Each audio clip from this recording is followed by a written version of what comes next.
ladies and gentlemen. Today I am interviewing a new friend of mine, Richard Jackson. Richard and I met at a very well-known restaurant here, complimented each other's selection of a buffet, and built a friendship real quick from that. And Richard agreed to be on my podcast. And so, quick intro of Richard. Richard Jackson is a YouTuber, rapper, and business owner hailing from Melbourne, Australia. He is best known as the co-founder and face of the YouTube channel Common Ground Conversations, which he started with his longtime friend Liam Bulfone. That's it. Bulfone? That's Awesome. it. On this channel, Richard takes to the streets of Australia, often during protests, to ask important but controversial questions with the goal of finding common ground among diverse perspectives. The channel quickly gained popularity, amassing over 120,000 subscribers and millions of views across its videos. Recently, however, YouTube demonetized their channel for violating content policies. When Richard and Liam sought clarification on which specific policies and videos were in violation, YouTube responded that the channel as a whole violated their content policy. Despite the setback, Richard and Liam remain undeterred and continue their work with the same dedication and passion. Richard, welcome, my friend. Bro, thank you for having me. Yeah. It's a real pleasure. It's impossible to stop talking and having conversation with you. We just, even before this, we were jumping into combo, and I'm really excited for this. I think a great way to start is always at the beginning. And so, who is Richard Jackson, the face of Common Ground Conversations, and how did you find yourself in this position? Oh, wow. Who is Richard Jackson? What a little rabbit hole. I suppose the first thing that comes to mind is I'm just a curious mind. And I think that was really the genesis of or how I found myself in CGC or Common Ground was, my family culture being very ask the question, have the conversation. And it always being, I suppose, a safe space to express how it is that you felt or what it is that you thought. And there wasn't necessarily a wrong answer. So it meant that if you were wrong or you were missing something, or there was something that I did that you interpreted a type of way that you might have projected something onto it, whatnot, we could actually come to the table and hash that out, so to speak. So I think that kind of led to the same curiosity that I had with respect to resolving conflict within family, then finding its way out into the psychological, social, even political realm, and then connecting with Liam was like a massive part. So we actually had like an unofficial podcast night where we'd go around to a friend's place and we'd literally just, it was like a mock podcast. It's like, let's just talk for like 6 hours about whatever it is that we've been watching or consuming. So we'd pull up some Ben Shapiro, we'd pull up some Steven Crowder, we'd pull up some Destiny, and then we just unpack some of these Destiny, ideas. like the video game, or no, the YouTuber. So he's like I suppose a political commentator. Okay. I'm not sure what his full name is. Destiny, but anyways, you would pull him up. And we just tease out the ideas, and the culture that we had amongst this particular friendship group was very much there is nothing off limits, and I think that fostered a real sense of like, I love you beyond the specifics of your ideas, and that was such we realized how special that was, and we realized how rare it was as well for other people, and I could certainly we knew of many people in peripherally, not in our core friendship circle, who might think something but not feel like they could actually voice it. And so that's eventually what led us to going, hey, there are some issues in the culture. The way we go about conversation might actually be part of a solution. And it originally started out as an e-com product. So we designed these cards, and they were I think there were 50 cards with like the 50 most important but controversial questions we could whip up. And so then from there, because Liam and I wanted to start a business together, And then we thought, okay, well, how are we gonna advertise the product? We could run Facebook ads, we could run Instagram ads, whatnot, or we could create content. And so we saw what Crowder was doing with where he would, take a table like this, sit down in a public space and let people come and converse. And that's actually what we did originally on the first episode of Common Ground Conversations.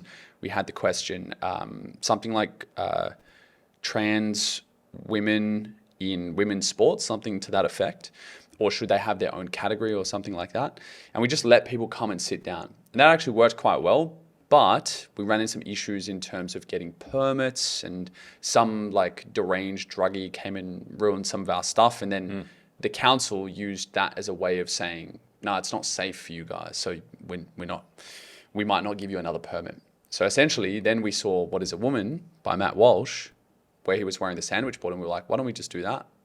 And then we went to a pro-choice rally, and that's really where things took off. That's really where things took off, where we realized that was an eye-opening moment for me, where I realized that not everyone is interested in finding truth and common ground. A lot of people just want to protect their beliefs. And so that led to further introspection about like, well, where is this coming from?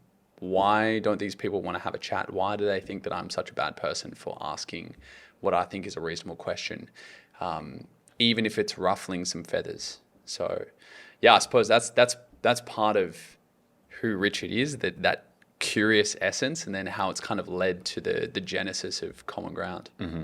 Wow. And so your family was very curious, and then it sounds like you in part adopted that. And then when you went out into the world, did you find that it wasn't as curious with, at least, with running around to try and find the answer, or what the truth could be, and so it sounds like in your family it was like, if you make a mistake, or if you find out that this is incorrect, that's okay. Let's keep asking. Let's keep searching.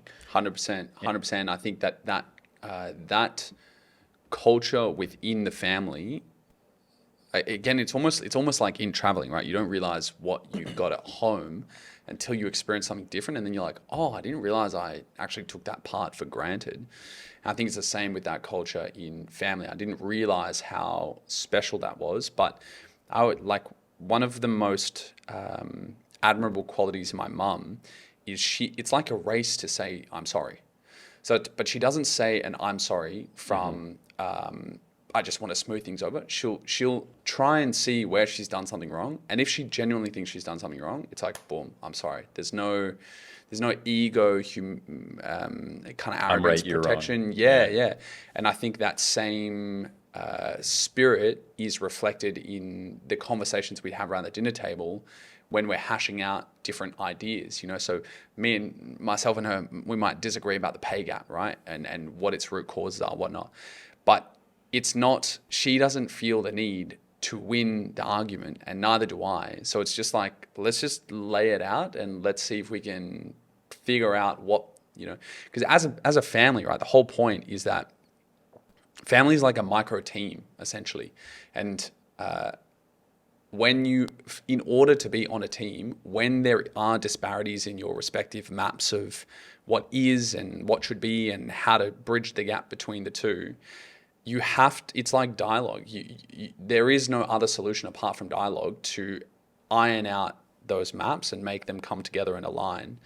And I think mum and our family more generally, it's like our conflict resolution map was it was exemplified in terms of like how to go about resolving conflict. And then but that also came from a bit of a backstory. Mum gave me a book called A New Earth by Eckhart Tolle when I was 23. And the whole like the key takeaway is that you are not your ideas. So there's some part of you and some part of me that goes beyond the contents of our minds, right? Which is to say that if we disagree, if some part of your identity is latched onto an idea and some part of my identity is latched onto an idea, dude, it's war. It's like we're in self-preservation mode.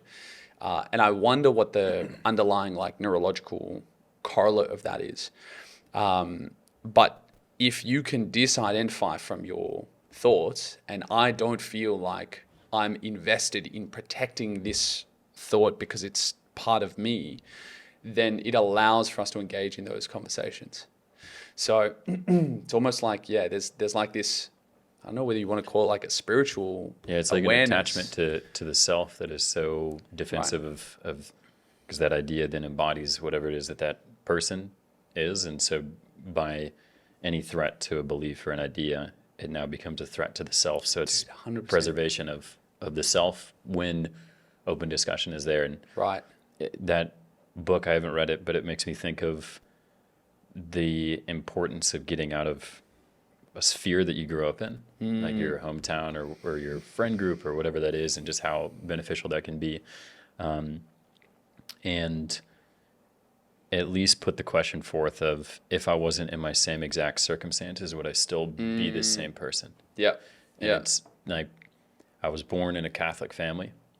If I was born in Afghanistan, would I still be Catholic? Would I still arrive at these same beliefs? And so, yeah, it's a challenge that must be confronted, that you can find by departing from your known world and then seeking to get to whatever it is, whatever belief that it is that you truly want to have, rather than adopting it or inheriting it. 100%. And that's it's, now that you say, it's like when people travel, they like a universal experience is that they it's like they discover new parts of themselves. Yeah. And part of that is because they realize some of the adopted or inherited ideas, values, scripts that they're running. Habits. Yeah. And you start like trying on new ones. And it's like, oh, if I wasn't that, if that was Richard V1, what would V2 potentially look like if I were building him out of like a Lego or, making the avatar? It makes me think of like when I was playing FIFA as a kid and you'd like dial up the different, speed, agility, like shots or whatnot. How can I focus on the development of which area? One? Yeah. And like which is important in different cultures and whatnot. So yeah, it's interesting that you tie that in with travel, because maybe, it's like through. That's also, I wonder why, like we've spoken a little bit about how the types of people we meet here in Bali, they tend to be quite open-minded, and they tend to also have, they're in adventure mode. And part of that is like, let me let go of the habits, the structure, the order, to engage in a little bit of positive disintegration or like a positive destruction or whatnot. Which is all of that to a degree is like is almost like a spiritual awakening, insofar as you realize that you're not just the ideas and habits and structures and behaviors and whatnot that you were before. Like there's some part of you that goes beyond those things. And when you can communicate from that place, then you don't feel, I suppose, in danger when someone asks you a question. Yeah. Hey, are you sure that this is the right way? And it's not a question that is meant to attack that individual. It's more so as, we're going so fast in one direction. Are we 100% sure that this is the right direction? With the possibility that if that is the wrong way, then what's the worst thing that could happen? We'd miss our target, and then there could be even more harm than we seek to do good. It makes me think of Joseph Campbell wrote this thing called The Hero's Journey, where it's just I love where the hero starts. Hit me with it, bro. Hit me with it. Let's go. It's like in every fucking movie. Star Wars has it. Finding Nemo has it. I bet Shrek has it too, to some degree. Yeah, I haven't seen Shrek in a while. I know there's like 300 of them, but I'm sure it's there. Like an onion, you peel it. No, I'm just kidding. Shrek joke. But so the circle starts with the hero at the top, and then essentially goes through all these different things, and then at the bottom is the death and the positive disintegration that just has to happen. And then in that, there's various different stories. In Star Wars, it's always, and you find a mentor along the way in some capacity. And like Star Wars, it was with Yoda. He left, and the old Luke died, V1, as you were saying. And then V2, he came back, rediscovered himself. And then and turned into Darth Vader actually. So that's that's an interesting turn. But anyways, all this narrative, and this storytelling, I caught up with your sister, and she told me that a big thing in your life was anime. So I'm curious, like, what characters or stories bro. really impacted your life? Totally. Wow. It's so cool. What a nice tie-in. Naruto. Naruto was absolutely formative for me. Yep. And I watched it when I would have been 13, 14, 15. Yeah. And then I would have also watched it when I was about 22. Was this the whole series, and you came back to it and saw the whole series Exactly, again? Yeah. exactly. And so it's almost like I saw it, but with new eyes. I saw it. I actually watched it after having read Jordan Peterson's Maps of Meaning, which was a book which explored the psychological significance of stories. And there was a part of me. I went through my massive like personal development, non-fiction obsession phase. That just was like anything fiction is just a waste of my time. But then when I read that book, I was like, oh my God, I've been these stories are so deep, and I've just been dismissing them as like child's play. But then rewatching, so Naruto, like with many great stories that have great character development, you can see yourself in a lot of the characters. But part of Naruto's story, it's really Naruto and then also Batman to a degree. But what's similar across the two of them is they have a shadow. They have a dark side. So Naruto has the 9 tails locked up within him, which, if anyone listening who doesn't know, it's like a demon, right? A demon that has wreaked havoc across the city, has killed many people, and to harness it or to capture it, they had to lock it in someone, and they locked it in Naruto. So you've got this innocent boy who has almost the equivalent of like Satan locked in him, and he's ostracized in a variety of ways. At the time of watching, I was going, parents had separated, and I was I'd kind of been in this limbo phase where I actually didn't do the first part of year 7. So it's like everyone had graduated from primary school, gone into secondary school. And I had a period of, I think it was about 3 to 6 months where I wasn't at school whilst things were going on with family. And I immersed myself in working out and anime. And Naruto, part of his story is he just works his ass off, man. He just keeps going and keeps going and keeps going. And there's an element of solitude with his hard work as well, where it's like he's ostracized, and so he almost finds himself and his self-esteem in partly his work, which I, at the time, could very much resonate with.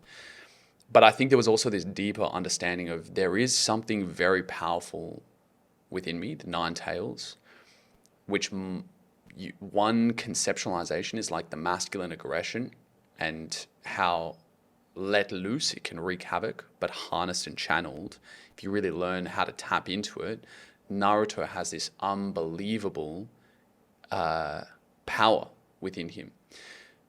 And part of his journey is hard work, never giving up, doing the extra hours when no one else is watching. I think that was also a key part of it. Is like, no one's watching, he's still down there at the training grounds, just like finding his limits, finding his edges.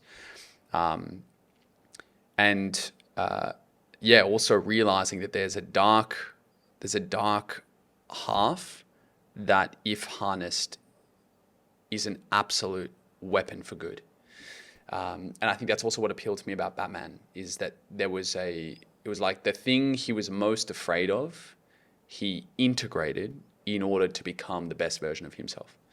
But that in that year 7 period, I think I missed the first term out of 4 of year 7. And so when I started, there was that element of didn't really have friends, didn't know anyone. People had kind of established their cliques. I wasn't very socially adept at the time either. And so I immersed myself in work. But what that led to was a discovery of, whoa, I'm actually like smart. Like if I apply myself, I can get awesome results. And I didn't have that knowing. I think my dad was always very encouraging of me in primary school, but I hadn't really experienced it or how far I could take that until year 7. And at the end of the year 7, I got ducks. And I was like, well, this is crazy, because I did not see myself as a smart or, super intelligent kid or anything like that. But then end of year 7, it was like, whoa, that was exactly the positive reinforcement that I needed to the kind of hard work in the shadows when no one's watching pays.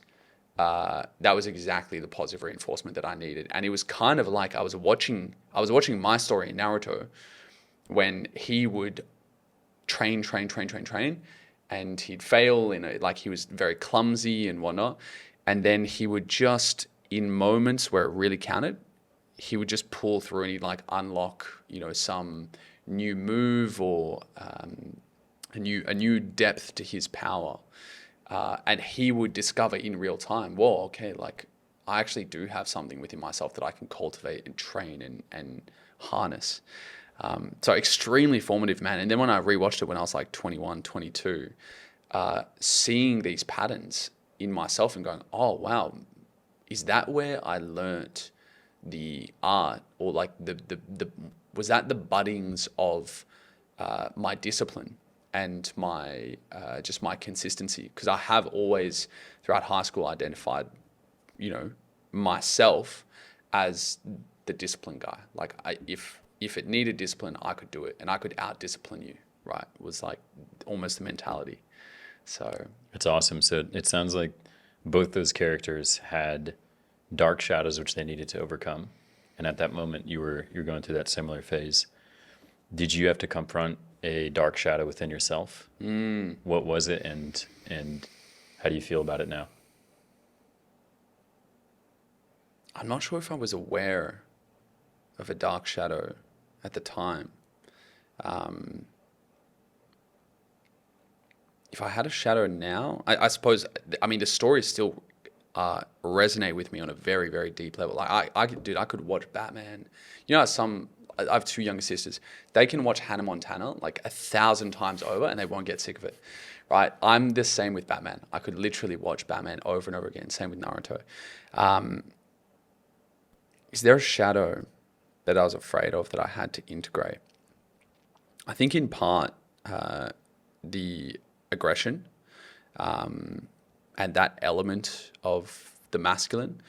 And so I suppose there's, and it's funny, I'm just realizing now, like I kind of characterized the 9 tails as the masculine potential. And yeah, if unharnessed can wreak havoc, but if harnessed can be an absolute weapon for good. I wasn't very connected with my masculinity growing up. My dad, love him to like above and beyond, but he's not the typical masculine kind of archetype. And I've learned many things from him in terms that kind of break the stereotype of maybe a more rigid masculinity. So like I think I'm very comfortable expressing my emotions and being in touch with my emotions. And in large part, I think that's a consequence of the way that dad is and the way that mum is too. But part of the masculine is of that shadow that maybe I was running away from, was that aggression and was that willingness to be like, no, like hard, fast line, no. And to test and not always prioritize people's comfort. So I suppose there was an integration of that shadow with common ground. And I was actually,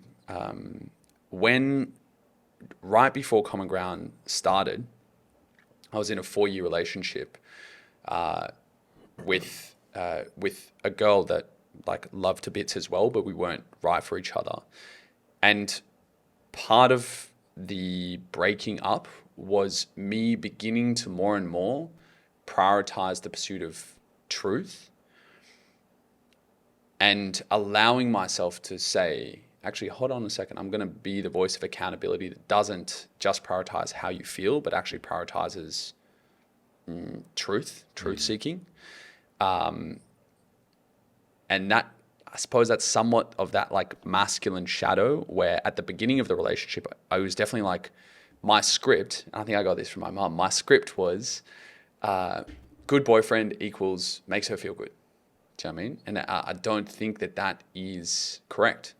I think good man equals principle based. And sometimes that requires, it might be ruffling feathers, but from a place of love, or pushing back and testing assumptions and whatnot. So yeah, I think maybe that's part of the shadow that originally I was afraid of, but I've learned over time, bro, that's like my superpower. My superpower is being able to test people's assumptions, but from a place of love.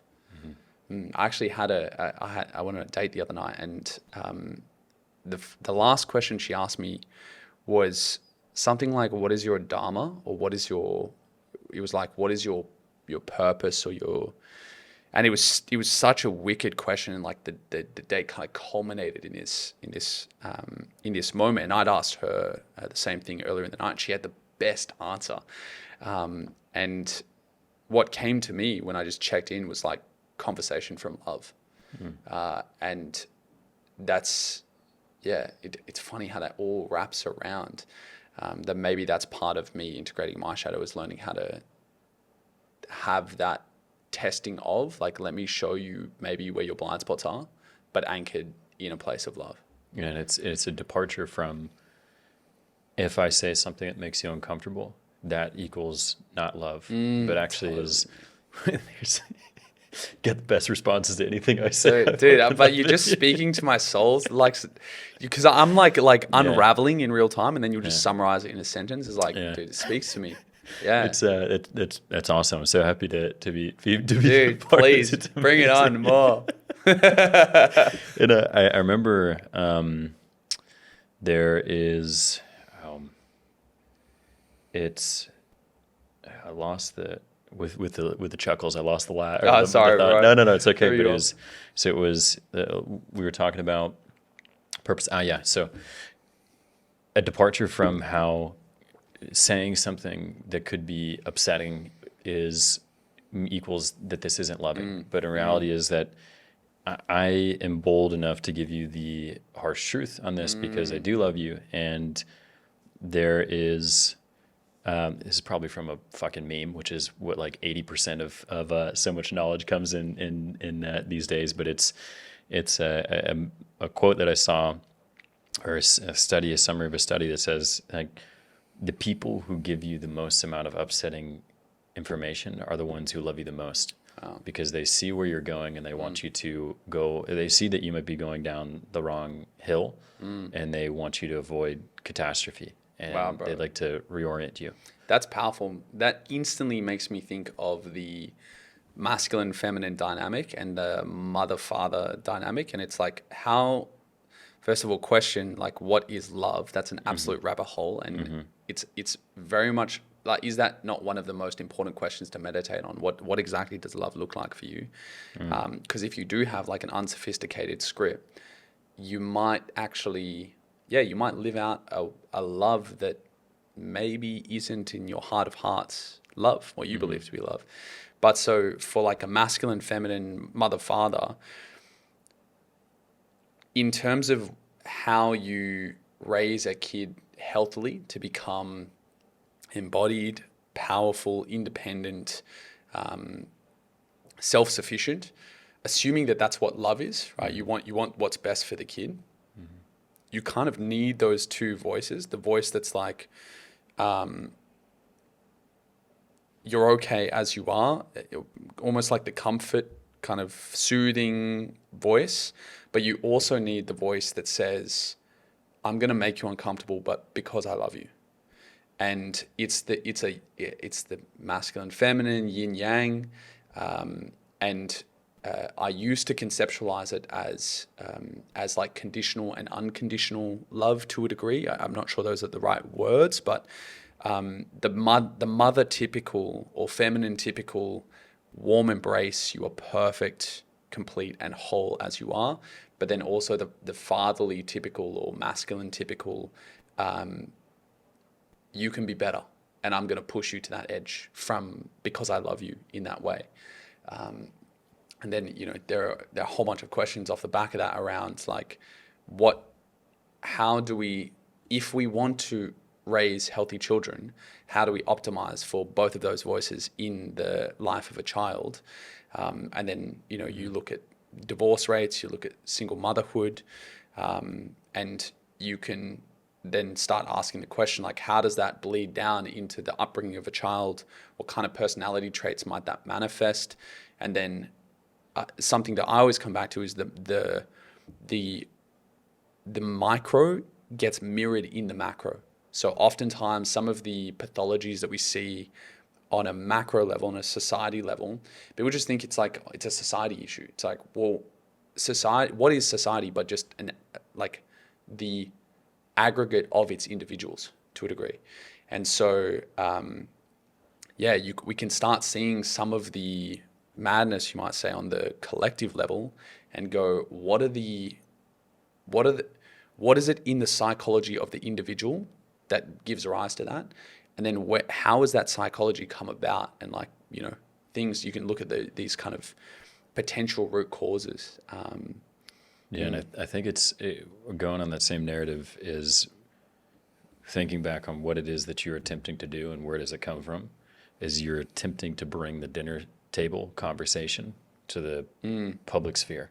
And it seems like such a micro to the macro. You've got the conversation that's open and flowing, and any answer is okay, but let's keep going back and forth until we get as close as we can to objective truth.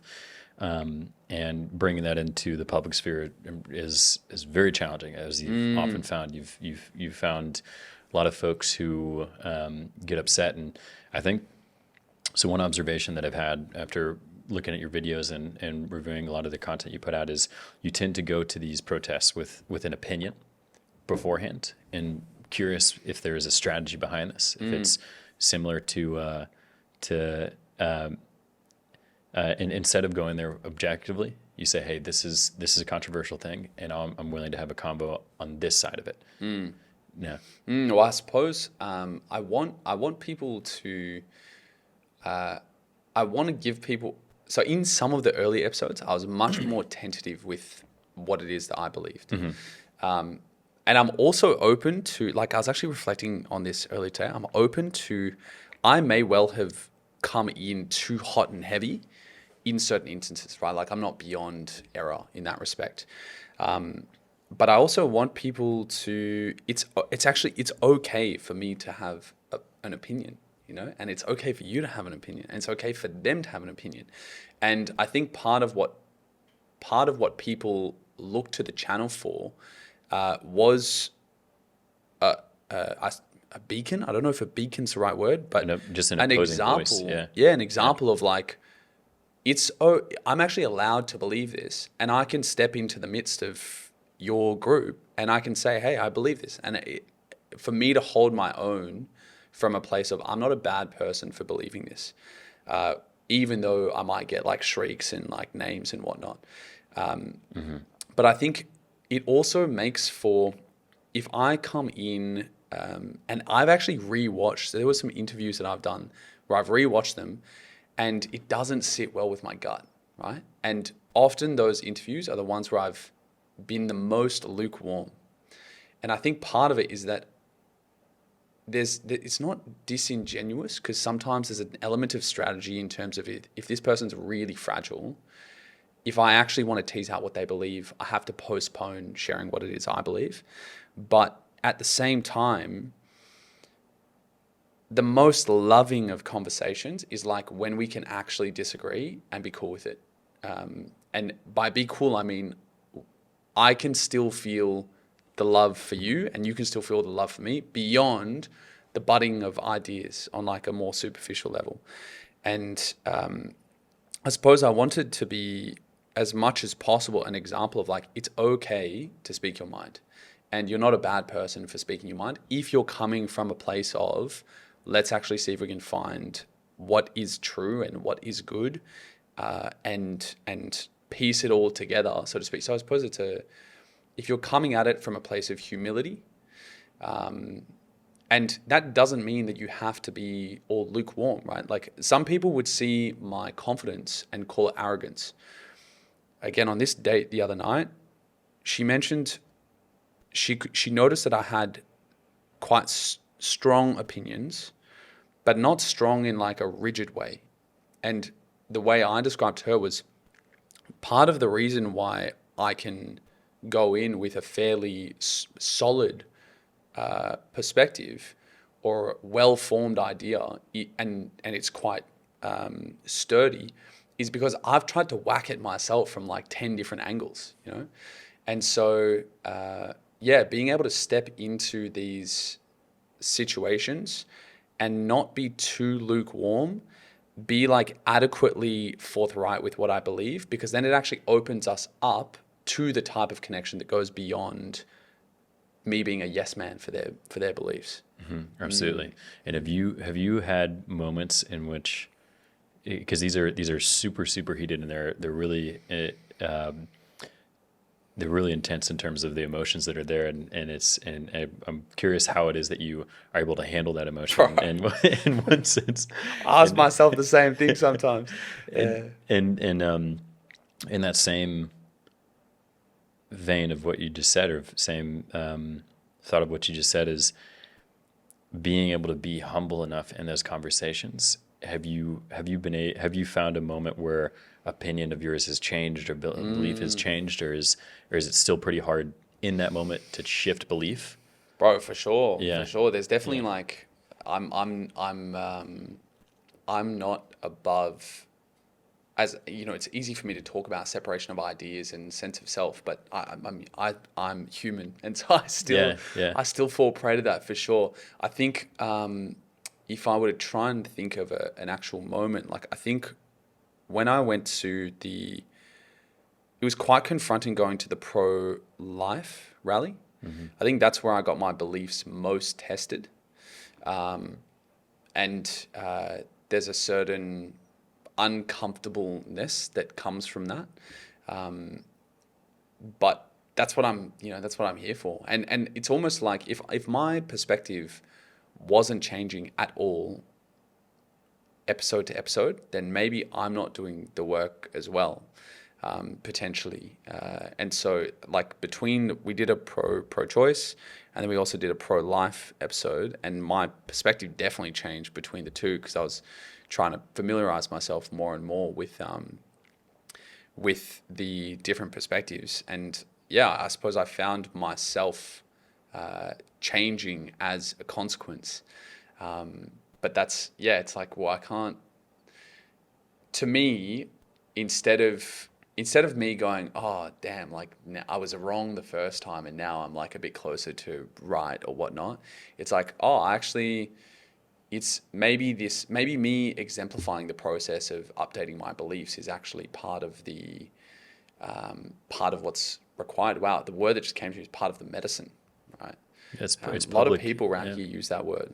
Yeah, they do. They really do. It's cool. And I think what you're doing is public death. What we just described earlier is you're displaying, should views change with these conversations, is the ultimate aim is to have these things that are these conversations, these questions that are controversial and challenging.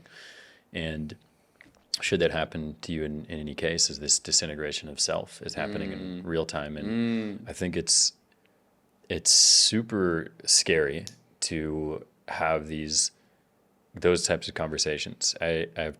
Before this, we were talking about intrusive thoughts, and I had intrusive thoughts come in where I was actually afraid. I was like, should I even have a conversation with Richard?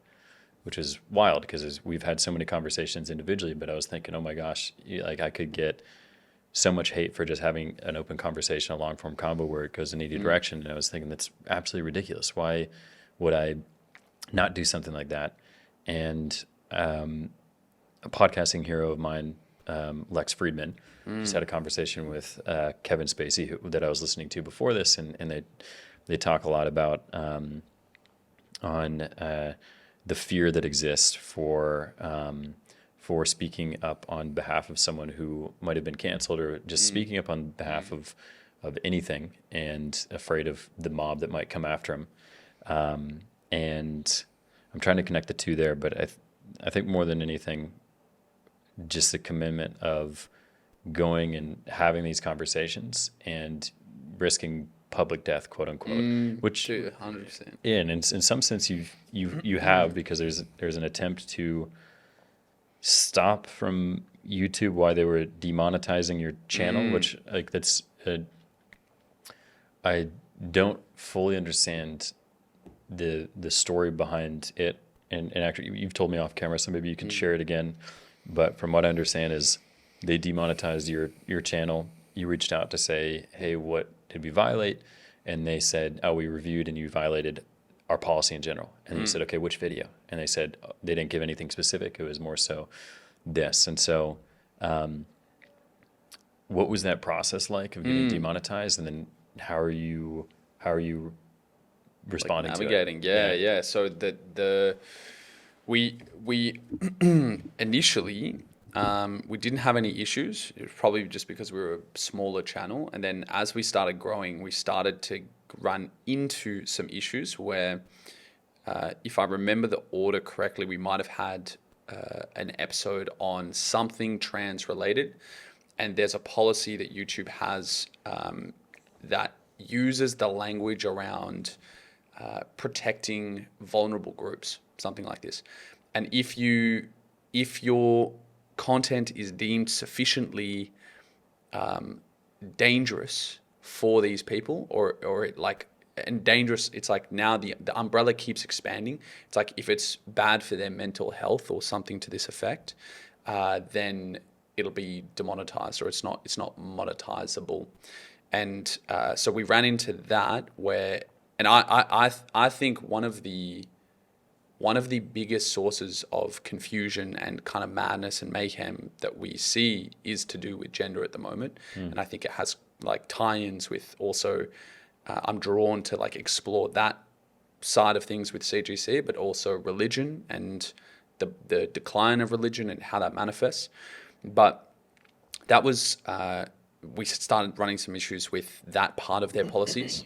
And then we had a Shopify store with those cards that I mentioned connected to the YouTube channel. And then just out of nowhere, all of a sudden, the Shopify store got disconnected. And then we got an email, or I can't remember whether we had to email them saying, hey, what happened? That's when we got the email back, and we've got receipts for all this email back saying your channel was reviewed, and we deem it as like violating policies. We asked which policy. They said it was the channel as a whole. There wasn't like a particular thing, and there's not a particular policy we can point you towards, which is just insanity to me. Which is why Steven Crowder ended up suing YouTube for that exact issue, because my understanding, and I don't know his case very well, but my understanding was it was quite similar, where he was getting deplatformed in one way or another, getting a strike for this or that, at times because of just the wild ambiguity within the policy. And so it's like deliberate ambiguity so that they can kind of slap it onto whatever they want and say, okay, enough of you. But so that's how we started to go, okay, there's an issue here. We have to be careful. And we weren't careful enough with our TikTok, which got cancelled. So we grew that to I think it was like 230K in about 4 months. And that was definitely, that was the jet fuel behind the YouTube channel. People would see the TikTok clips and then come across. And similar cancellation based off policies that just seem ridiculous, right? Like someone swore at me in a video, and we got a strike for harassment and bullying. And it's like, we try to appeal it. It's like, no, this doesn't get appealed. And then we asked a lady about her perspective on vaccines. It wasn't a positive perspective. That's like another misleading information strike. So anyway, that's the TikTok. And then with the YouTube, eventually we got the Shopify store reconnected, but it was just an eye-opener. It was like, okay, there are some forces that are at play here that we have to kind of be careful with. Then we started doing more of the gender stuff, or kind of diving into that rabbit hole. And that's where just consistent videos getting demonetized, right? It's not even that they're demonetized, it's that they're not eligible for monetization because they're touching on or they're capable of making a minority endangered kind of group.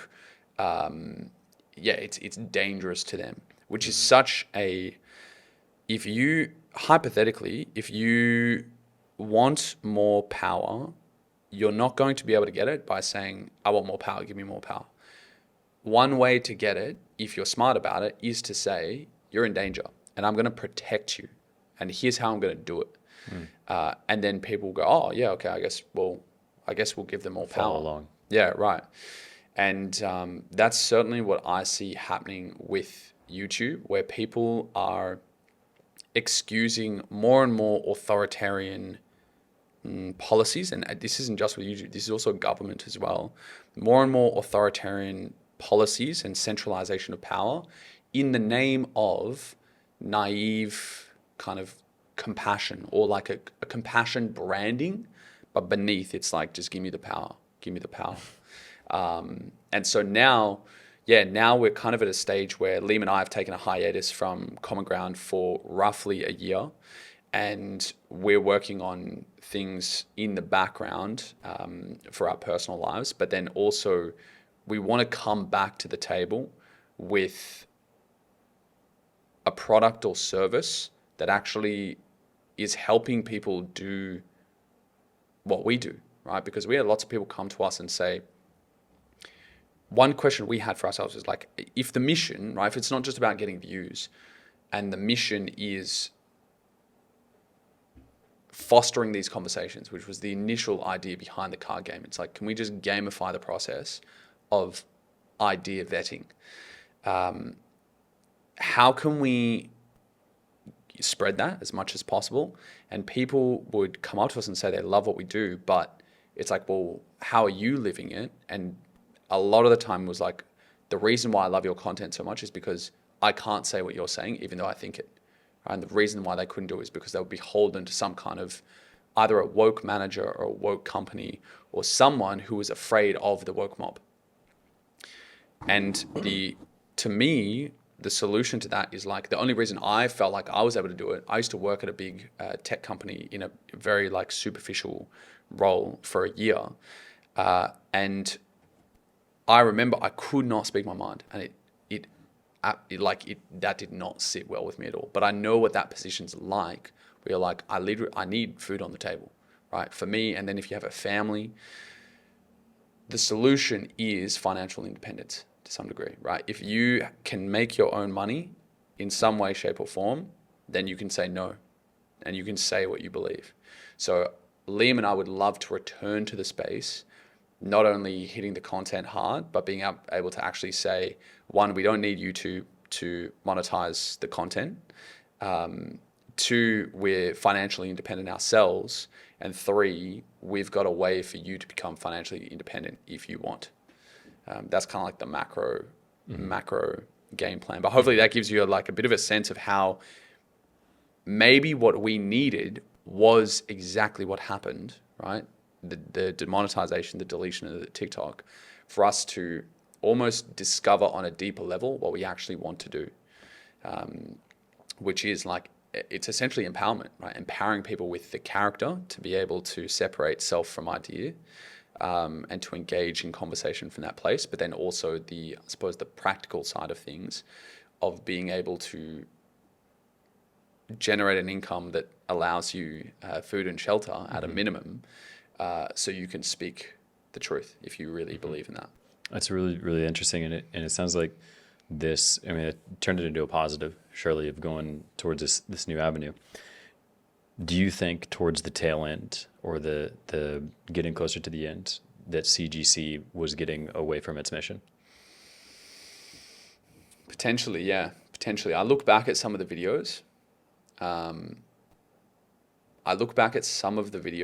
I think there was a period where I wasn't sure what the right balance was between being the voice of, let me see what you believe in, like, let's kind of unpack it together, and then I'll kind of softly and gently see if I can find common ground, versus enough is enough, right? Like you've been told your whole life, yes, yes, yes, you're a special little snowflake. What you believe is like absolutely correct.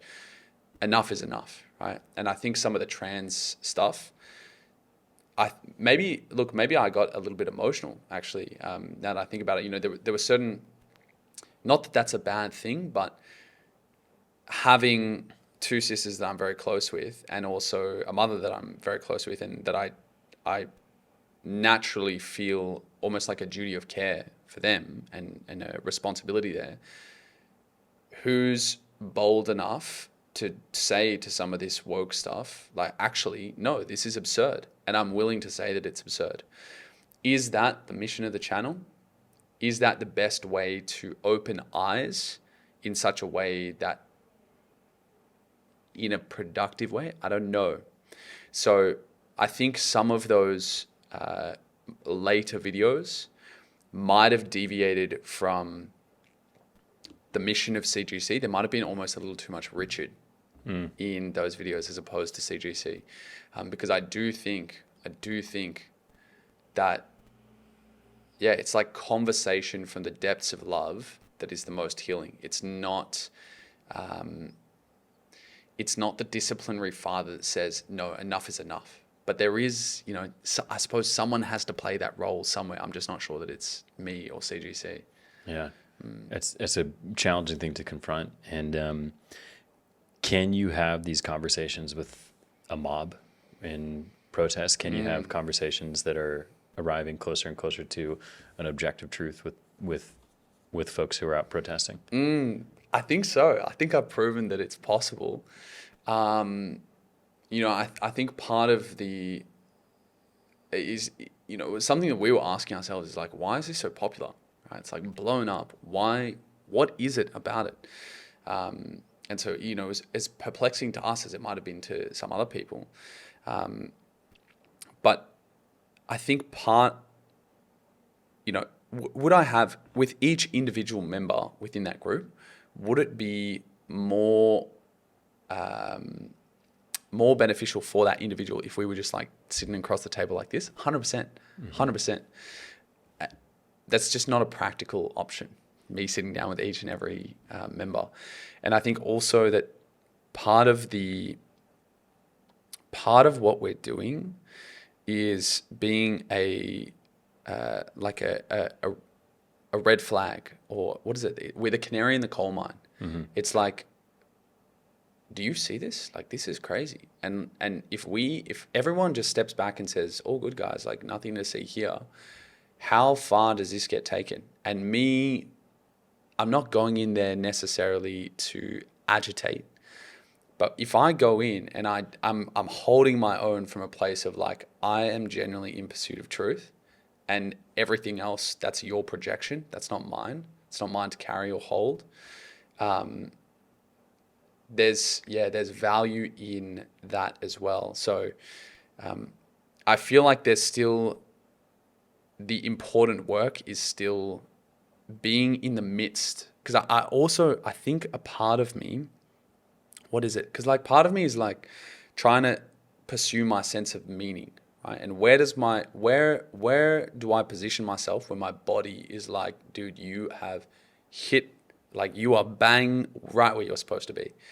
And for me, it's actually not me being a podcaster. Right? I tried that personally and I loved it. Like, bro, I love having conversations with people, but it wasn't my unique kind of intersection of my skills. And part of my unique intersection of skills is I find myself in the middle of mayhem, and I'm just love. I'm just like Zen love, and you can't perturb, you can't shake that. And there's great power in that, and I'm called to doing that. And we've had this criticism. Like, we actually had an episode called Confronted where a guy came up to us and was like, yeah. And that was I think his name was Charlie. I still remember it. That was a really good conversation because it did make me think. It was like, oh, okay, why? Why don't I just take one person or one expert and have a conversation with them. And part of it is that we don't always want to, I don't always want to speak to the expert. I actually want to speak to just another human being and exemplify the process where we can come to the table and find that common ground. And if you realize that there's something that you've been missing, I'm not going to rub your face in it. I'm going to say, sick, now we're on the same team, right? And we were always on the same team, but like now our maps kind of link up. So I think it's important work. My gut tells me it's important work. There's part of it as well, like gut meaning intuition being like the teacher within. The teacher within, or the guide within me, says, yeah, dude, that's all of your experiences and your unique talents, skills acquired across the course of your lifetime. That's where they're best applied. Yeah, I think confronting the question alone is an indication of going in some form of the right direction, because who knows what is truly the right thing other than your gut. So to see the question in front of you and then look to answer it is feels like the right path. I think if I just give an observation on this form of communication in general on either side, left or right, is the goodness that I see is that it's an attempt to show a response that should not happen, which is very emotional, intense, and oftentimes without reason or logic.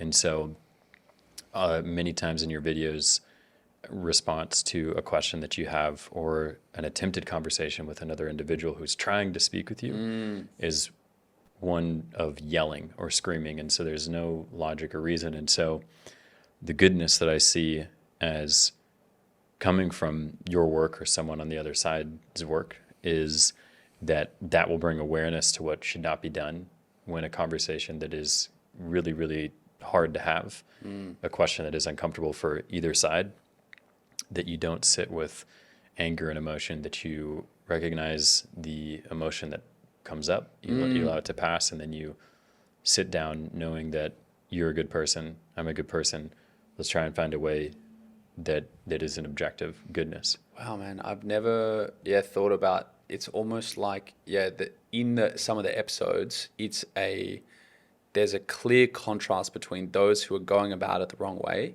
and those who open themselves up to actually updating their beliefs, and me almost holding them in that space and at the end saying like, thanks so much for like actually engaging, and there being value for the viewer in seeing that contrast and going, oh, okay, it's kind of like, you're being shown like X, don't do that one, and like tick, do that one.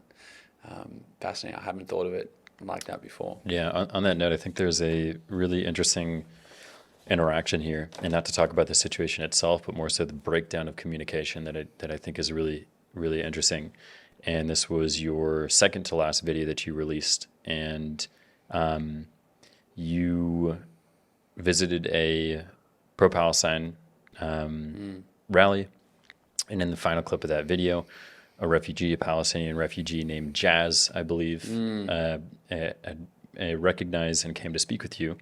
And then in that moment, natural-born Australians with no perceived ethnical connection to Palestine attempted to stop the conversation. It wasn't you who responded, but Jazz, who asked them to stop so the two of you could speak.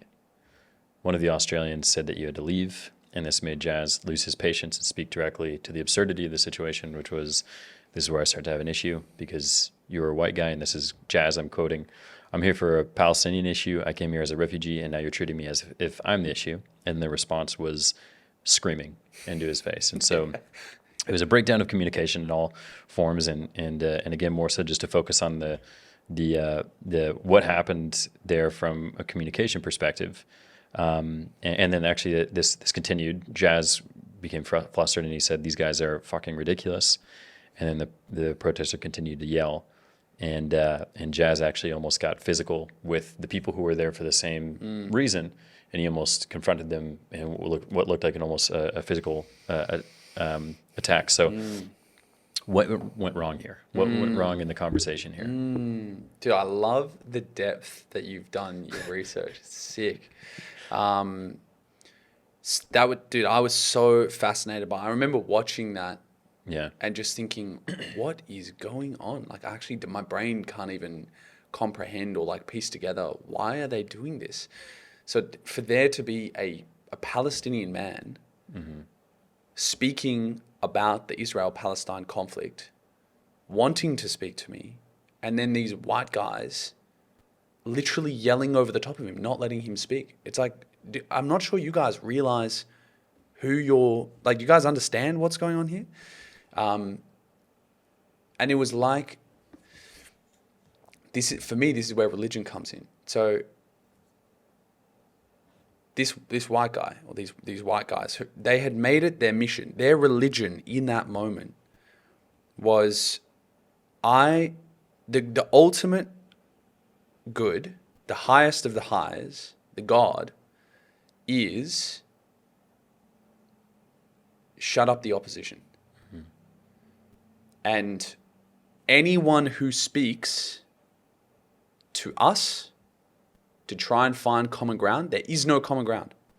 Anyone who's willing to speak to us, opposition. And so the script that I think they were running was, I am good and noble. It's almost like Maslow's hierarchy of needs. They're trying to find and fill that self-esteem and love and belonging need. To feel good about myself, speaking from these protesters who are just yelling over this Palestinian man trying to share his perspective, to feel good about myself, me being a good human, is to silence dangerous discussion. It's to silence any discussion that is in any way, shape, or form going against the narrative that I have placed on the highest of highs.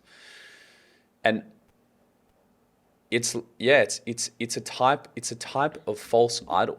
It's a type of false idol. It's funny, brief little tangent, you spoke about imposter syndrome. When you said that I'm a rapper, I've always had imposter syndrome around that. I just noticed in my body, as soon as someone says YouTuber, I'm like, yeah. As soon as someone says a rapper, I'm like, am I a rapper? But there's a I've heard you. You're a rapper. I've heard you. Thanks, bro. I appreciate it. There's a track that came out, and that's how a lot of these tracks began to feel. It's not a me writing, it's a like get out of the way and something will pop out. And there was a track called No Divinity, and that part of the lyrics are like, no divinity, no Bible, no divinity, only false idols, screen time sitting idle, death scrolling, no meaning, we're suicidal. And it's the idea being that if we don't have a sophisticated conception of the highest of the highs, what we would refer to as God, what should be at the top of the hierarchy, then we will fill the gap, fill the vacuum with an ideology, as Peterson would describe it, or a parasitic religion, or a crippled religion, or a set of unsophisticated, internally contradictory ideas, but that give us a clear sense of good and bad, that open us emotionally to fulfilling our need for love, belonging, self-esteem. And so that was also a pivotal point where I realized people don't choose their beliefs necessarily based on what is true. The highest of their values isn't truth necessarily. People choose their beliefs to meet their needs.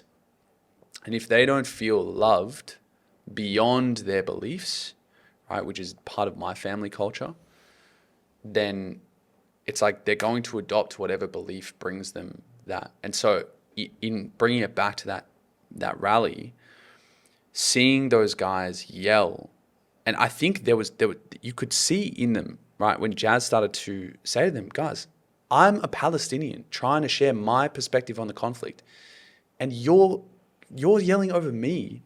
They started to go, wait, what am I doing? It was like there was a bit of a scramble, I think, where they started to realize, the heck, like I am silencing a Palestinian man here. What went wrong? I think what went wrong is a low resolution perspective of what is good and what is bad.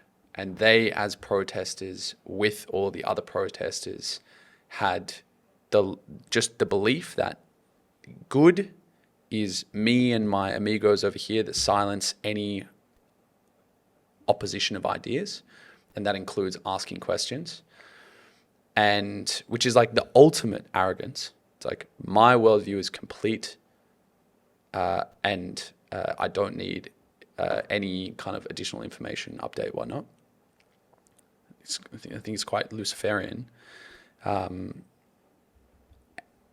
And that's the good people, and bad is like literally everyone else. And Jazz got lumped into that because he was willing to have a conversation with me, even though he was a Palestinian man. Yeah, it's a really fascinating breakdown. And from a place of love, could you Steelman the protester's perspective? 100. What a sick question. Okay. Are certain ideas dangerous? I think you could make a case, yes.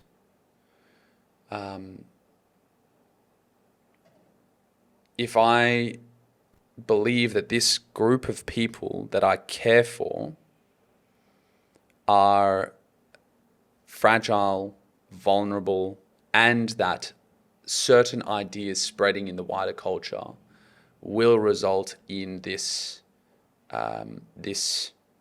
group of people being harmed, is it my duty to do whatever I can to stop the spread of those ideas? Yes. I feel like that's that's actually pretty sophisticated for, like, it's within that like kind of perspective or model, you could make, it's a moral thing to do to stop the spread of bad ideas. The trick is who determines what is the bad idea, right? And who's got the accurate assessment of who's vulnerable and who's not, and how vulnerable exactly they are. So, and we can delve potentially into like archetypes and the devouring mother. I see there's like this excess of unrestrained and unsophisticated compassion where there's a tendency to create victims so as to self-identify as savior, which I see very much at play. And then from that perspective, deeming back. Okay, ladies and gentlemen, we're back. Had a camera die over here, but we're right back in it. We back, Mr. baby. Richard, we back. So this idea that there's this dynamic where people they're creating or affirming victims and victim identities, which is also why I think we see this rise in victimhood culture, because it meets their need of feeling like they are the savior, they are a good person. And it instantly, right, I had my own red pill moment, Matrix reference of like blue pill choosing the comfortable lie, red pill choosing the uncomfortable truth. And this red pill eye-opening moment with a lady who I was quite close to at one point in my life, and she had worked for an extended period of time in surgery. And in her eyes, all unequal representation of men and women in surgery was a manifestation of misogyny and sexism. And I just thought that's so interesting, because couldn't it also be that men and women choose different, like they have different values, or they have different arrangements with their partners, and all of, like, if you look into the data, there's a lot of data supporting exactly that. But that belief she needed, because she needed some kind of victim, some kind of war. Like, women are victim of the evil patriarchy in that sphere, and the entire like past 10 years of her life had been fighting against that patriarchy. Anyway, it's the same pattern, right, in the gender sphere, same pattern in a variety of different spheres, where people will create victims. That not based off evidence or information. but based off, I'm going to choose a belief that allows me to be the hero. Wow, coming back to like the hero's journey, man, it's almost like, it's like religion was a sophisticated and deep enough story of the hero's journey that made it was like a template that we could apply to the specifics of each of our individual lives. Without that, we latch onto lower resolution, potentially inaccurate worldviews, but that nonetheless allow us a sense of meaning and purpose to live out that hero's journey. Yeah. And I think it's so in the respect of love of someone who might be screaming as a form of communication is they, in many senses, are likely in their mind thinking that this is a solution that they can take in real time when they believe in something so deeply and they want to do something about it and they don't know how to do anything. And so for them, they feel that it is silencing any form of an idea as they see as threatening. And so that's their love. It's their love. They're it's like their form of love. they're still trying to love in Yeah. the same way that I'm trying to love, in the same way that you're trying to love. It's just that some might do it more skillfully than others. Yeah, and I think that with my opinion on this, and again, not with any specific situation, but just more so any objective situation where communication breaks down to yelling, is you can know that it is either right or wrong based off of what is the feeling that you're putting out.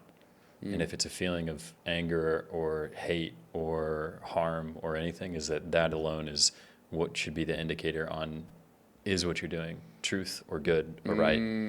But if you know that what you're doing is something that gives you feelings of euphoria and love, makes you feel selfless, and for me the sensation is one of being lightheaded, like I feel like I am removed from myself, and it brings complete joy and abundance.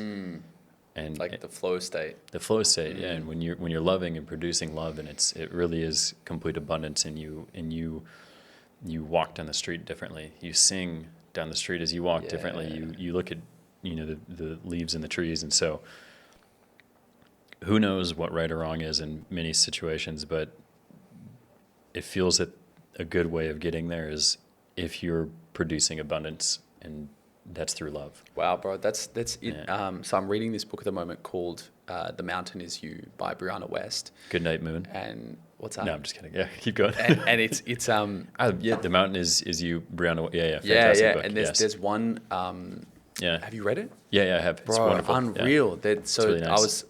One like major, just slap in the face for me was how grateful I can be for triggers when they come up for me.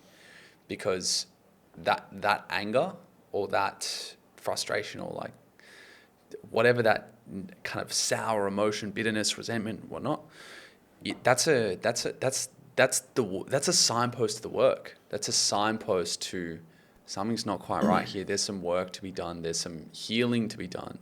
There's some integration to be done, and you could totally apply that to the protest, which is very interesting.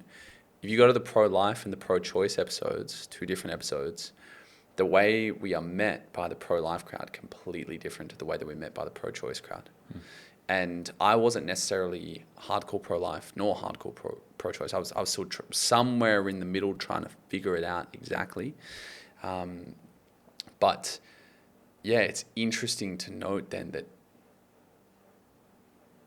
it's like different. How much of it is about the movement or the what the protesters say they're actually fighting for, and how much of it is like this is just a socially accepted space for people to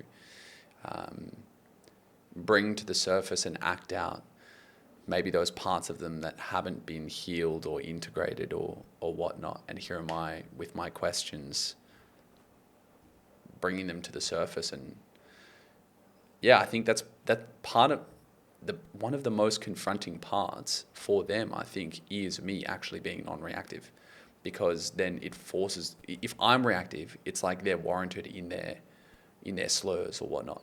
Whereas if I'm not, it's kind of like a confronting mirror to them of like, here am I calling this dude all these names, and he's actually just like asking me what I believe. Like maybe there's something there. But yeah, that emotions is like a signpost of, am I on the right path? Super, I'm with you on it.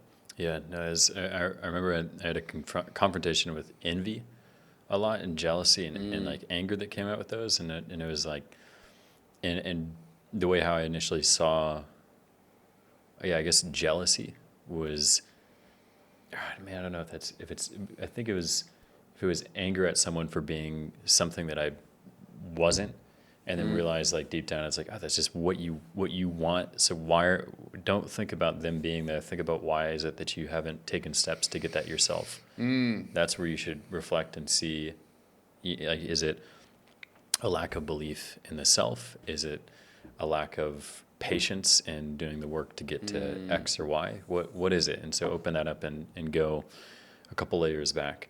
Yeah, but that's confronting for you. Yeah. Right. So it's like, how do you, and all of us are confronted with that choice of, we're going to hit blocks. There's going to be a certain degree of the world doesn't do what we want it to do. And then in those moments, you either point your finger at the world and say, there's something wrong out there, or it's him or it's her, or you go, is this reality that I've created for myself actually just a reflection of me? Right, and then doing the work. People are afraid of the work. Why are people afraid of the work? That's a tough thing to kind of piece together, because I think some people do learn, right? Like I've certainly learned in my life, and it sounds like you have too. When stuff doesn't go your way, it's like, dude, look in the mirror. There's some work to be done that will definitely get you close to your goals, but not everyone gets to that point, and it's like, why? What is it that you've had as an experience, or that I've had an experience that is that? I mean, even that presupposes that there's an experience that has led us to believe that the right thing to do is look in the mirror, versus how much of it is some like spiritual choice of externalization versus self-analysis, which is actually, that's the Cain and Abel story. That's right. Abel's getting all the kudos from God, and Cain thinks he's doing the same sacrifices, and he smites. He said, "Why? Abel is getting mad at Cain for getting. No, so okay, let me tell the story. So Abel, there's Cain and Abel, and they're brothers, and Abel is making sacrifices. Cain is making sacrifices. Abel is getting rewards for his sacrifices.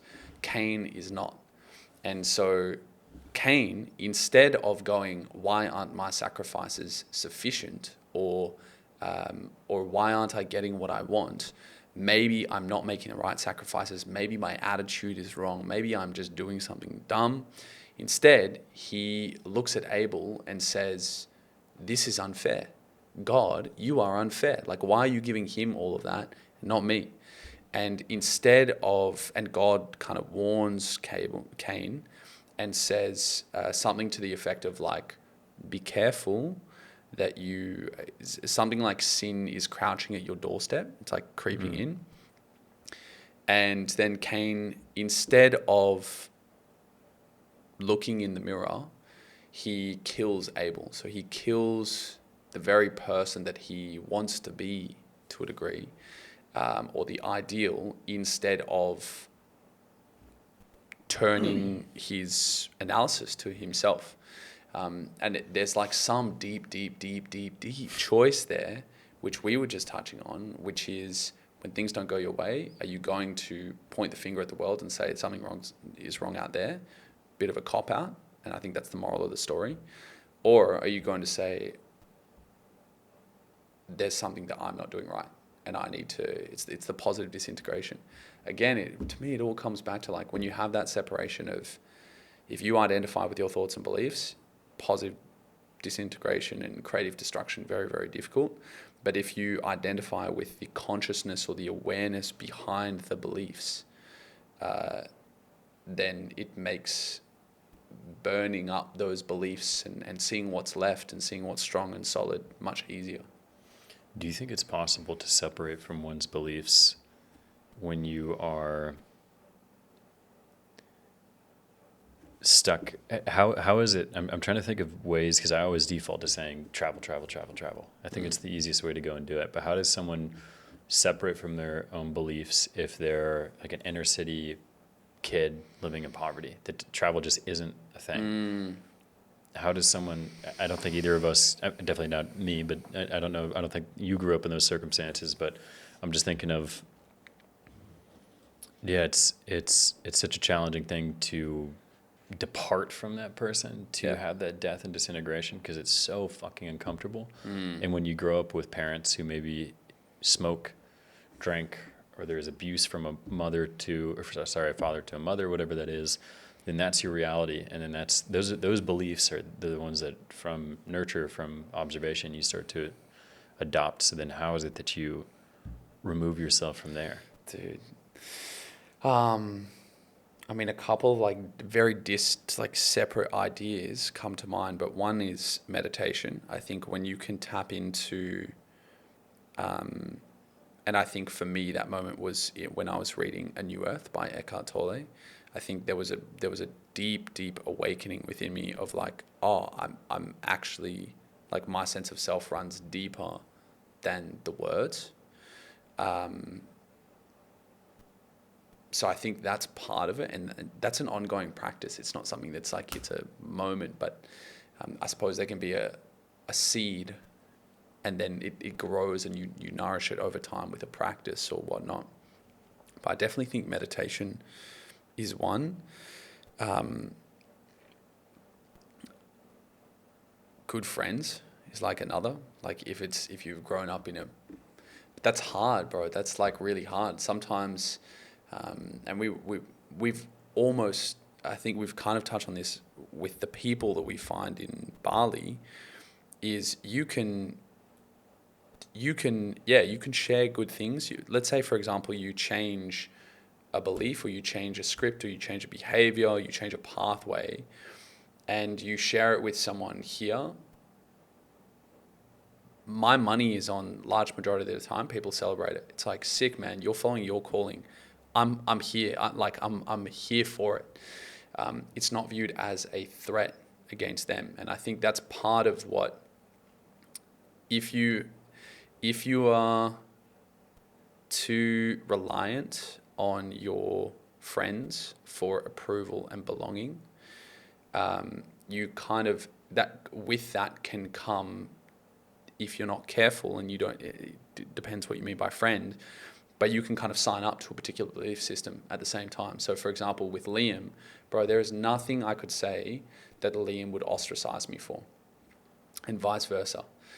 And that's part of my healing and his healing to a degree. Is like, we love each other beyond those beliefs. And like, I've had that with my family too, like both my sisters and my mom and my dad. But then especially with friends, and I think of Liam, I have another very close friend, Christian, and it's the same thing. But I know, I spoke of that 4-year relationship before. I know that with her and her friends, she was trapped between a rock and a hard place, because every time I would question or open up, test assumptions from a place of love, it meant the potential of her beliefs changing. And with her friends were like, to be friends, to belong to the group, you need to believe what we believe. And so I suppose that's a long-winded way of saying part of that being able to disidentify is you need to have friends who love you beyond the specifics of your belief.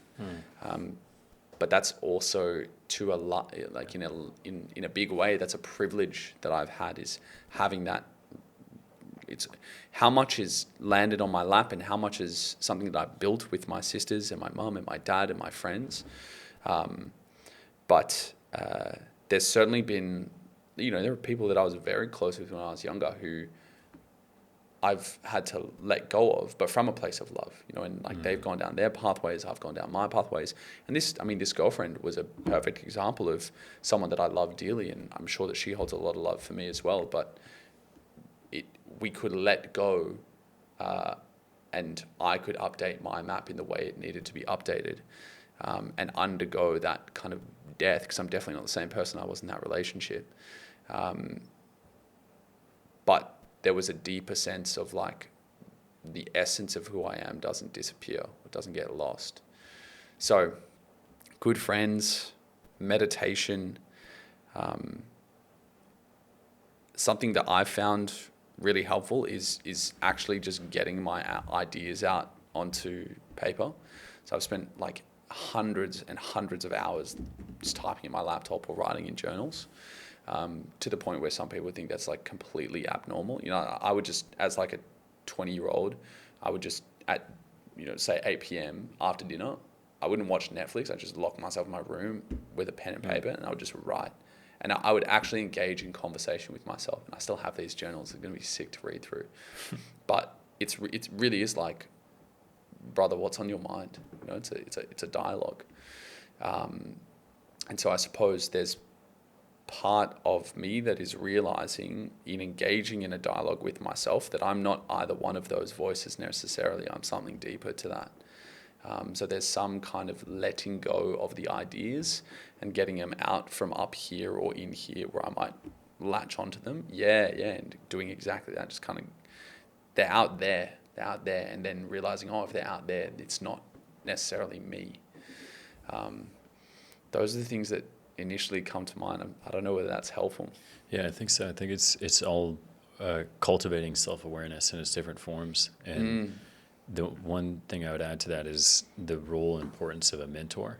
And so then that makes me think of 4 individuals who have been very fortunate to be able to find self-awareness is in some part it's your responsibility to now pass that on. So say that there might be schools or areas that don't necessarily have the best setup to cultivate self-awareness. Then there comes into play of volunteering and going and sharing knowledge in that way. On the note you said with communicating to yourself within your journal, Matthew McConaughey actually had this really great perspective on. Love him. Yeah, what a great philosopher! What a great turnaround that man had, and he said, always ask yourself these questions, but you have to answer them. Like, ask yourself, what am I doing with my life? But or what's blah, blah, blah, whatever it is. But you have to give an answer to it. Like, you can ask all of these questions, but you need to be the one to respond. And without that, you can't find direction. And easy to ask the question, harder to actually give a response. Exactly. Yeah. What do I do right now? I don't know what to do with my life.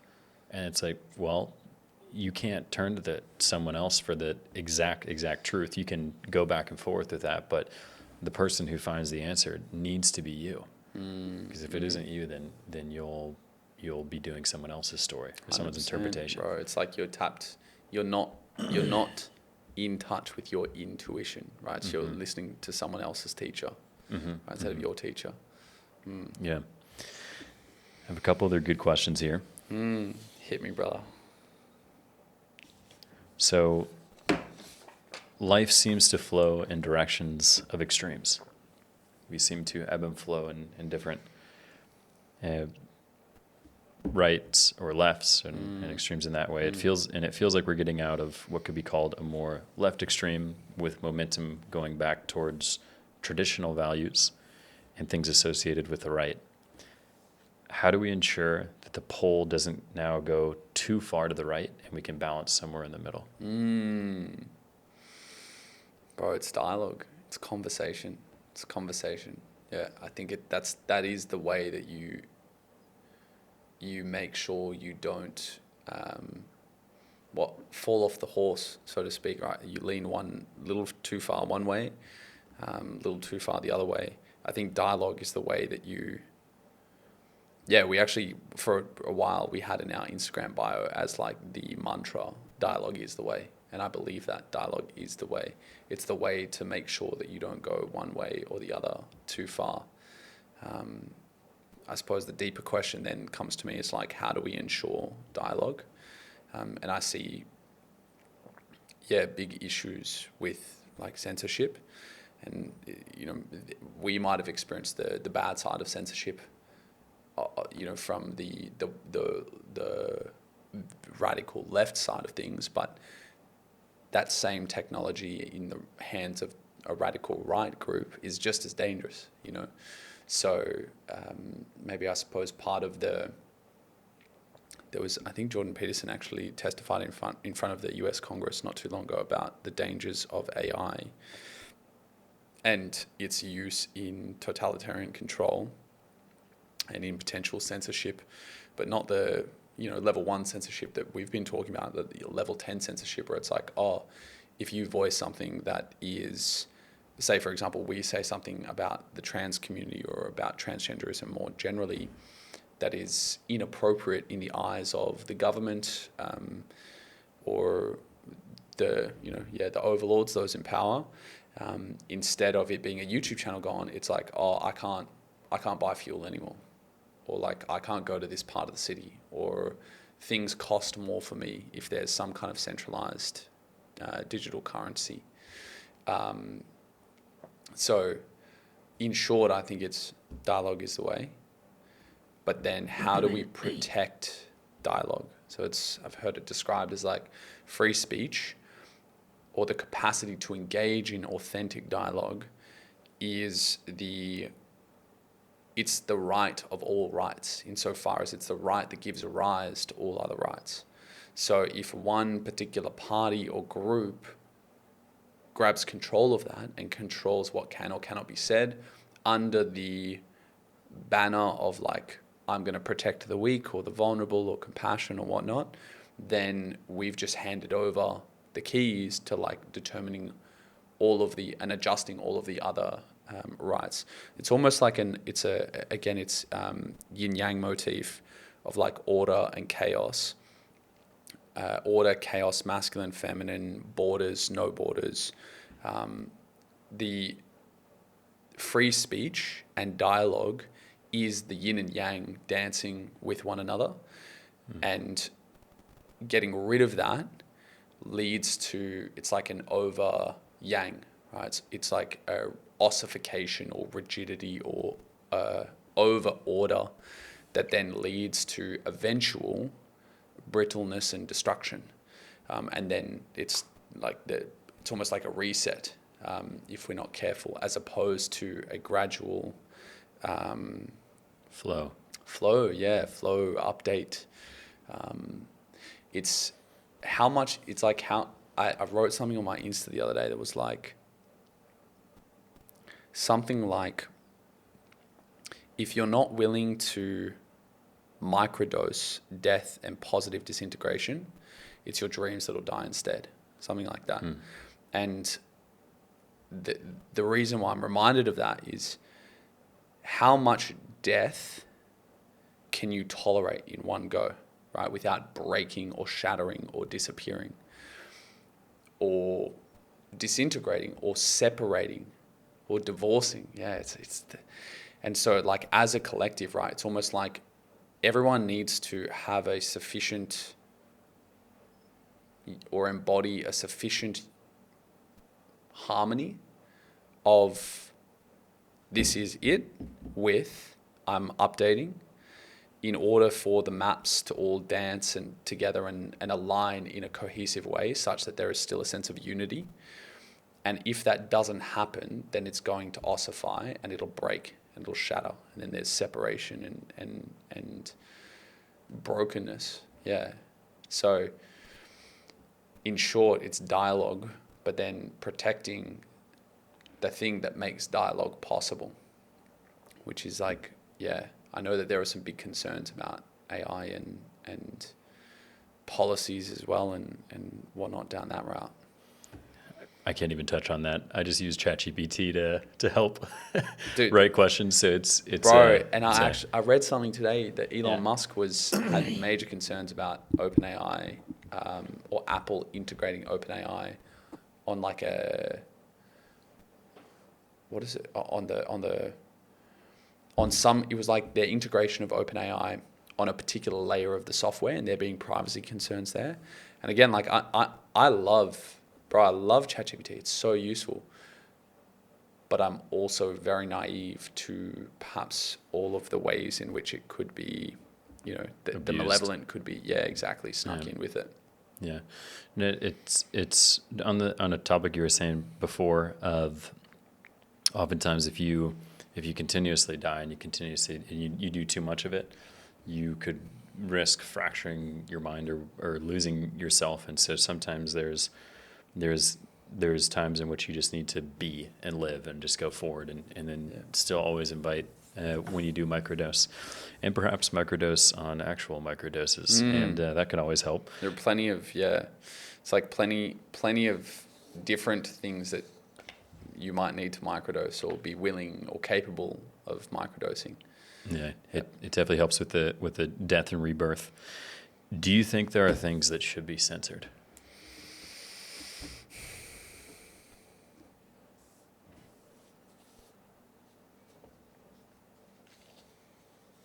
Maybe.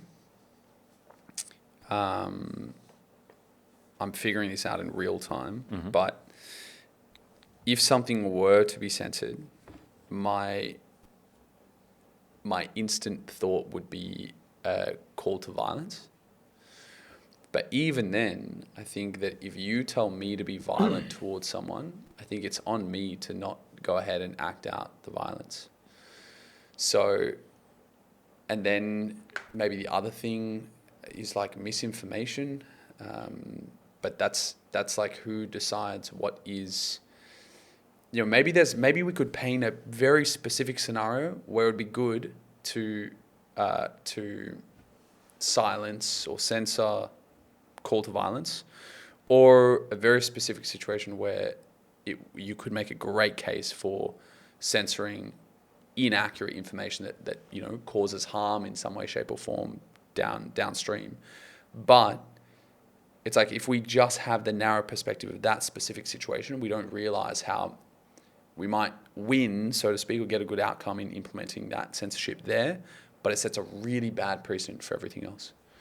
So I'm actually going to rescind my answer there, and I'm going to say no, but I'm open to someone showing me otherwise. I can't say it's something I have a very strong opinion on. I haven't thought about it in a whole lot of depth. What I have thought about is like, I know there are some things that I don't think should be censored. Is there anything that should be censored? I'm not sure. And who should determine the censorship? Right, exactly. And it's that same thing. It's like, who are you going to give the keys to? And it's, absolute power corrupts absolutely. That same idea. Do you have any opinion on who you think should be the body that censors? Bro, no.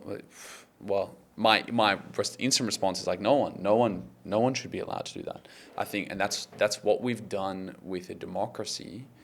The idea of a democracy is that the computational power, the thing that's computing what is true and what is good and how to bridge the gap between them, it's not a body. It's not a group of really smart people. We've decided that you're like a computational unit for figuring that out. Your entire life is that. And so is mine. And so is every single other person's life. And that is also, I think, what's partly meant by we're made in the image of God. We have the capacity to create. And part of that creation is like we are the things that figure out how the universe ought to unfold in a way. And if we say, only some people are able to decide what ought to be said or not be said, it's like we've stripped. Wow, it's like we've stripped or lost, or we're no longer living out the belief that divine essence is in each and every human being. And we've decided, no, actually, there are some that have more of that divine essence than others. It's really interesting whenever censorship decided to become a thing, and more so this is when people are determining what is good and bad to see as an individual, and to say, we will determine what you should see and not see, when in many ways it could totally be up to the individual. And imagining a world where you click on 3 little dots in the right corner and it says, what do you want to filter out? It's just like a parental control. And it's like, okay, I don't want to see pedophilia. I don't want to see violence. I don't want to see hate crimes. I don't want to see whatever that is. Yet you still know that it's there. And it's it's almost good to have it there for you to be able to see, just so you can see that the world does have a propensity for evil. Yeah, it's So like, can well, see you it or can not. microdose Yeah. it. You Yeah. can microdose it Yeah. in the dose that you are ready for. Mm-hmm. And if you're not ready for any of it, and then you want a little taste of like that malevolence or the dark side, so to speak, then you can be the judge of how much you want to have. Mm-hmm. But yeah, it's like some people have, in the name of protection, compassion, safety, security, it's like they've said, "Oh, we're going to protect you." It's like, I don't want to be protected. I want the choice. Yeah, let me choose. Let me walk into the fire alone. Yeah. Yeah. Yeah. Wild. Hopefully we can get to something like that. It's a way better reality. Yeah, dude. Well, that made me think of the YouTube. It's like, Yeah. if yeah, that would certainly be a possibility where if there are the transgender people, the hypothetical transgender community that's very, very vulnerable and in danger of our questions, let them decide if they want to see our questions or not, right? Mm-hmm. As opposed to just saying, "No, too dangerous, no." We'll leave it out. Yeah. Yeah. So when you go into these protests and rallies, and when you went into that, it was very, very intense, a lot of negativity that would come around. How would you release this? How would you remain calm? I think a big part of it is having Liam there, for sure. Yeah, I know that Liam's always got my back. And I know that my sisters, both of them, and Christian as well, and my parents for that matter, like the people who, I suppose the people whose opinions matter to me because they know me and they know my intention, they believe in, I suppose, the purity of my intention and what I'm doing there. And that lets me stand with a lot of fortitude, I suppose. Like I can stand solid in knowing I actually don't. I suppose part of it's also like learning to whose opinions do I actually value. And there's a certain skill to being, maybe not value, but whose judgments of me will I actually Care like about or consider? listen? Yeah, exactly. Because some Joe Blow at a protest who's calling me a racist because I'm asking a question that I actually want an answer to or like want to explore, I'm not going to wait. In terms of like a weighting, I'm not going to weight his judgment of me as a good or a bad person as much as I'll weigh the judgment of my sisters, right? Whereas if my sisters say, "Richard, you're really going off the rails here. Like this is a bad, I don't approve of this. You're doing something bad." I'm like, well, okay, like I respect and value them as people, and if they think I'm off the path, I'm going to take that seriously. I'm going to look in the mirror a bit more closely. And I suppose same would be to what you were saying right before we jumped on, this idea of being in the arena and there being spectators. It's like I value the opinions and I strongly consider the perspectives and the words and the judgments of people who are also in the arena. People who aren't in the arena, I think I've learned over time to just more and more say, I don't care. I don't care. Energetically though, it's definitely taxing. Like I remember after that first experience at the pro-choice rally, getting home and just thinking, holy heck, what just happened? And just sitting on the couch. Release that? Is that breathing or? I think just sleeping it off. Yeah, Sleep and gym, I suppose, for me. Yep. Like definitely movement is a big part of my self-regulation, I suppose. And like obviously good diet and some meditation too. So I suppose I feel like I have a good baseline for. I don't just do those things when I feel like I need a release. They're like just staples. So nothing really changed in that respect.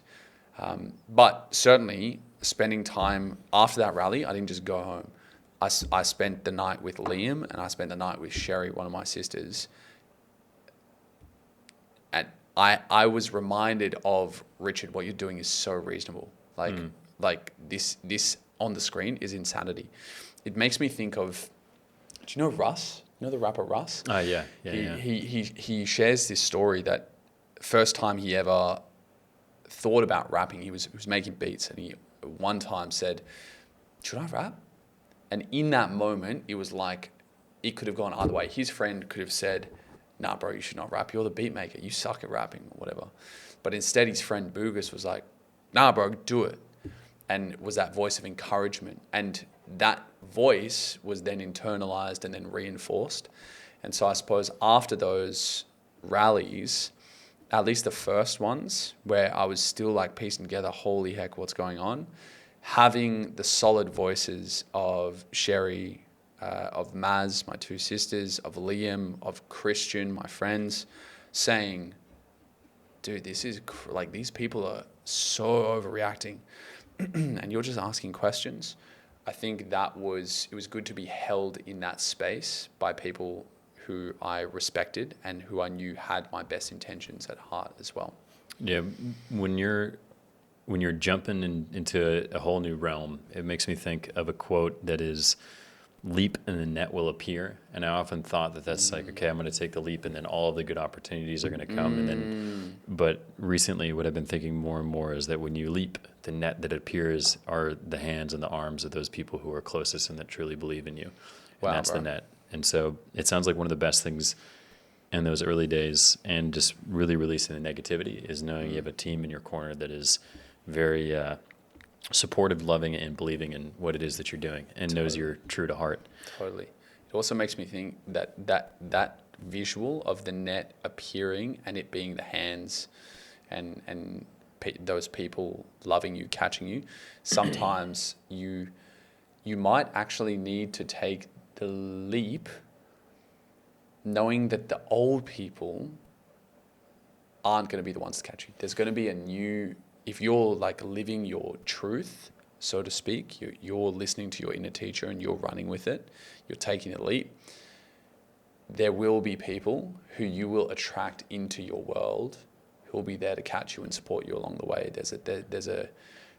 It's almost like it's only those who are willing to take that leap who actually get the reward of finding those friends that are who believe that same. Your best interest. That's incredible. It's a great addition to that, is that you will see those that were meant to depart from your life by that jump. One last question for you. How can we listen to each other better?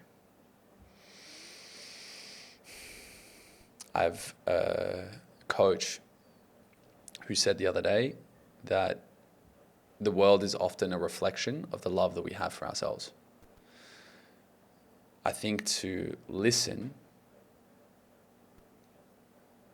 you need to, or it can certainly help to come from a place of self-love. Then it's like, well, who are you? When I say self-love, what exactly is that? Is self-love following the impulse? Is it eating the donut? Or is it not following the impulse and doing the thing that you know is in alignment with your goals? Is it the self-discipline? Is the self the ideas, or is there a deeper part of you that goes beyond the ideas? And can you love that part? So I think that there's two parts to it. Can you realize, or can we realize, that we are more than our ideas, and to really practice that knowing on a bodily level, right? Not just me say the words, but like always being tapped into, I am consciousness, I am awareness, and I'm also Richard, but there's also part of me beyond the mask or the persona that is Richard. And then can I hold love or be love? And I don't exactly know the right words to use there, but can I move from that place and identify with that place and exude and be love? And then I feel like the testing of ideas becomes so non-threatening that we can actually allow for that positive disintegration to almost like a natural follow-on at just the right rate, as opposed to it seeming like a personal assault if we're identified with the beliefs. Beautifully said. The way forward is love. Amen to that, brother. Richard, well, love that you came out here, man. Thank you so much, man. Thank you for the invite. Yeah, it's an absolute pleasure. We're going to do some great stuff in life. Amen. And grateful for a new friend. Right, back catch you. Cool, man.